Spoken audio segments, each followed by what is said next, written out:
Sir मैं stock market में last 1.5 साल से काम कर रहा हूँ सर। इंट्राडे भी करता हूँ और अपना पोर्टफोलियो भी कर रहा हूँ सर। एक चीज़ ही पेनी स्टॉक्स का सिलेक्शन कैसे करते हैं सर आप? जैसे आपने पूछा मैं कैसे पेनी स्टॉक सेलेक्ट करता हूँ, तो मैं नहीं करता हूँ। मेरे को पेनी स्टॉक्स में इंटरेस्ट ही नहीं है।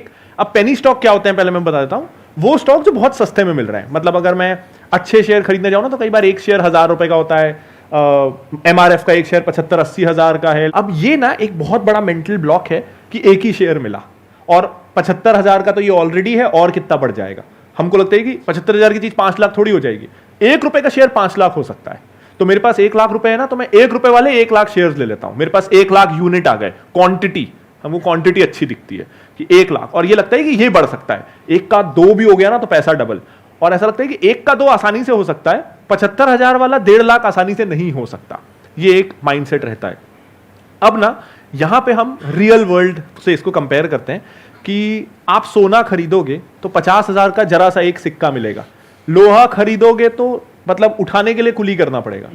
तो हम लोहा खरीद के खुश तो नहीं होते, देखो मैं कितना सारा लोहा लाया, और जो सोना छी इतना सा लाया, ऐसा नहीं करते ना। हमको पता है कि सोने की वैल्यू है और लोहा ही रहेगा, वो सोना नहीं होगा। सबसे पहला सवाल यह है कि कोई चीज अगर 1 रुपए की है तो क्यों है? उसके पीछे बहुत सारे रीजंस होंगे, वरना वो 1 रुपए में क्यों है। अच्छा, मैं थोड़ा सा यहाँ पे ऐड कर सकता हूँ पेनी स्टॉक से रिलेटेड।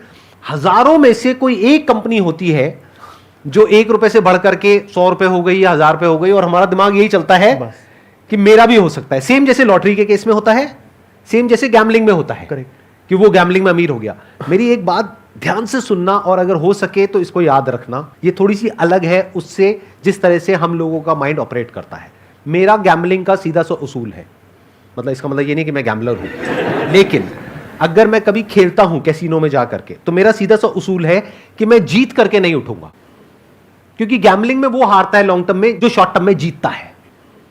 गोवा में एक कैसीनो में हम गए और वहां पर 1000-2000 रुपए से शुरू किया, 75 हजार रुपए आ गए। उसके बाद मेरे पास में 2 ऑप्शन थे। सारे जो प्रोफेशनल गैम्बलर्स होते हैं ना वहां पे, जुआरी, वो आ गए मेरे पास में, यहाँ पे कान के पास, इतना पास आ जाते, गंदा लगता है कई बार। पीछे से आप कभी गए हो कैसीनो में? आपने देखा होगा क्या माहौल होता है। बदबू आ रही है दारू की, इसकी उसकी, और आ करके उठ जाओ निकल जाओ, बहुत है 75 हजार रुपए कम नहीं होते हैं, आपका खर्चा निकल जाएगा होटल का, निकल जाओ। उधर से कोई आ रहा है, कोई कुछ राय दे रहा है, कोई कुछ राय दे रहा है। मैंने कहा भाई मेरा उसूल है, मैं गैम्बलिंग का पैसा 1 रुपए भी रख ही नहीं सकता हूं। क्योंकि गैम्बलिंग क्या है? गेम है।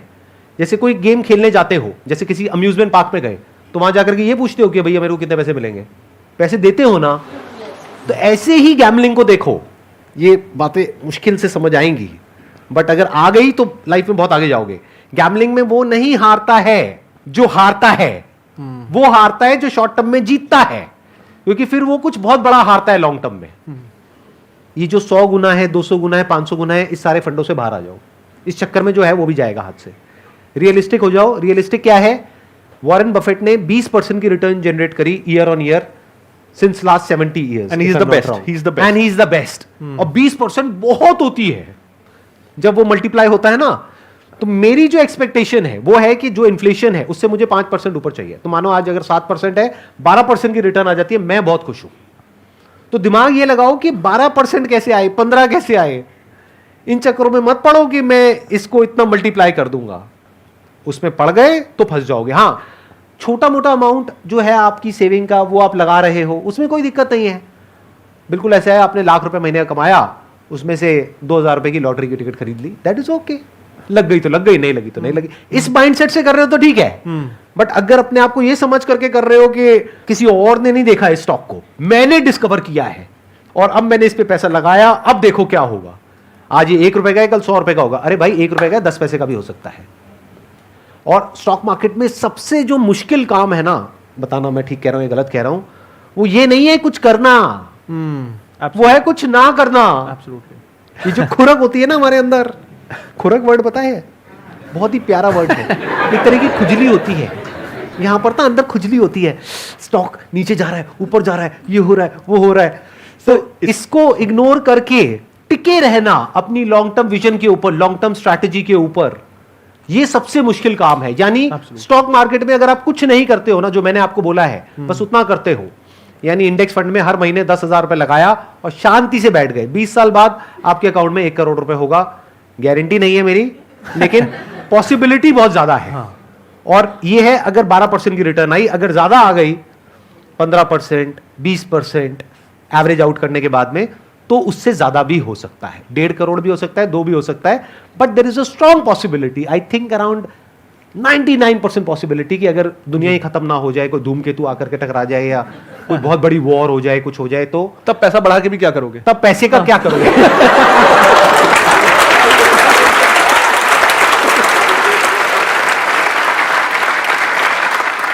तो there is a strong possibility, 99% possibility है कि आप करोड़पति बन जाओगे आने वाले 20 साल बाद। लेकिन जो आप सोच रहे हो जिस तरीके से करोड़पति बनने का, उसमें रोडपति बनने के चांसेस ज्यादा हैं, करोड़पति बनने के कम हैं। तो थोड़ा संभल करके दोस्त, इस एज में हम कुछ गलतियां कर देते हैं। स्टॉक मार्केट वैसे बड़ी कमाल की जगह है, लेकिन इससे खतरनाक जगह भी कोई नहीं है अगर आप लालच और डर के बेस पे ऑपरेट कर रहे हो। और हम ऐसे ही ऑपरेट करते हैं।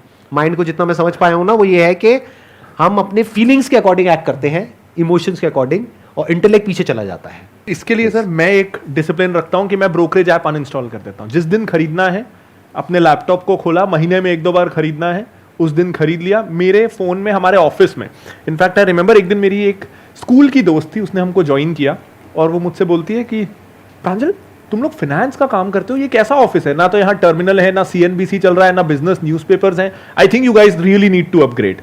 तो फिर मुझे उसे 2 घंटे समझाना पड़ा कि हमारे यहाँ हम लोग मंडे से फ्राइडे मार्केट देखते ही नहीं है, क्योंकि हमारे देखने से क्या होना है, मार्केट में जो होना है वो होना है, तो मैं क्यों देख रहा हूं उसको। और उस समय अगर मैं देखूंगा जब रोज प्राइस ऊपर नीचे हो रहा है, तो मैं डर के, फियर से, इमोशन से एक्शंस लूंगा। अगर मैं सैटरडे संडे को देखूंगा, मैं आज कुछ कर ही नहीं सकता। मेरे को कोई शेयर अगर बेचना भी है, मैं सैटरडे को बेच ही नहीं सकता। तो मंडे तक मैं जब सोऊंगा उस थॉट के साथ, तो मैं रैशनली उस पर एक्ट कर पाऊंगा। तो इन अ फाइनेंस कंपनी हमारे यहां Monday to Friday stock market देखना अलाउड ही नहीं है। एक जो सर आपने बोला था, मैं उस पर एक पॉइंट ऐड करूंगा कि कुछ ना करना, तो इसको ना हम डू समथिंग बायस बोलते हैं। बहुत बड़ी खुजली होती है ये सच में। और ना ये भी प्रोबेबिलिटी स्टैटिस्टिकली प्रूवन है इन गोल कीपिंग, जब पेनल्टी शूटआउट्स होते हैं, तो स्टैटिस्टिकली अगर गोलकीपर अपनी जगह पे खड़ा रहे तो he will save 33% of the goals. ये वो AI सिमुलेशन से पता चला। लेकिन 90% of the times goalkeeper will dive either of the sides, क्योंकि अगर वो खड़ा रहे और दोनों तरफ हर 2 में से 3 में से 2 गोल हो रहे हैं ना, तो ही लुक रियली स्टूपिड कि अरे खड़ा हुआ है। ऑडियंस भी क्या बोलेगी, अरे सीधा खड़ा रहता है यार, इधर उधर गोल हो रहा है, जबकि स्टैटिस्टिकली वो सही चीज कर रहा है। लेकिन हम हमेशा मैथमेटिकली प्रोबेबिलिटी वाइज सोचते नहीं है। हमको ये सेटिस्फैक्शन मिलना ज्यादा जरूरी है कि हम मेहनत कर रहे हैं, भले ही हम गलत डायरेक्शन में दौड़ रहे हैं, दौड़ना उधर है, लेकिन हमको ये सेटिस्फैक्शन दौड़े तो सही ना। और एक सर जो था कि पेनी स्टॉक्स के अराउंड मैं कहना चाहता था कि सर एक क्या होता है कि पेनी स्टॉक अगर हमको मिल गया, जैसे मुझे कोई पेनी स्टॉक मिल रहा है, या आप बिगिनर्स हो, मैं भी बिगिनर हूं, हमको पेनी स्टॉक मिल गया, तो ये ना हमारा साइन ऑफ इग्नोरेंस है कि हम सोच रहे हैं हमको कोई हिडन स्टॉक मिल गया और उन लोगों को नहीं मिला जो 30 साल से मार्केट में है, जिनका दिन भर काम है इस तरह की हिडन वैल्यू स्टॉक्स को ढूंढना, हिडन बार्गेन्स को ढूंढना। और हम आज मार्केट में एंटर हुए, हमको एक लॉटरी का टिकट मिल गया, उन लोगों को नहीं मिला जिनका काम ही ये है। ये स्टैटिस्टिकली बहुत बहुत अनलाइकली है। हम अपने आप को बेवकूफ बना रहे हैं ये सोच के कि हमको कुछ मिल गया जो किसी को नहीं मिला। अगर 1 रुपए की कोई अच्छी कंपनी है, मोस्ट प्रोबेबली वो आपको लास्ट में पता चलेगी। आपको क्यों पता चलेगी? आपके ना ब्रोकर से कांटेक्ट है, ना कंपनी के ओनर से कांटेक्ट है, ना PMS से कांटेक्ट है, बैंकर्स से नहीं। आपको कैसे पता चलेगा? आपको सिर्फ वही पता चलेगा जो गलत लोग आप तक पहुंचा के आप पे डंप करना चाहते हैं। तो आपको इंफॉर्मेशन अगर मिल रही है तो वो आप तक पहुंचाई जा रही है, आपको मिली सही तरीके से नहीं है।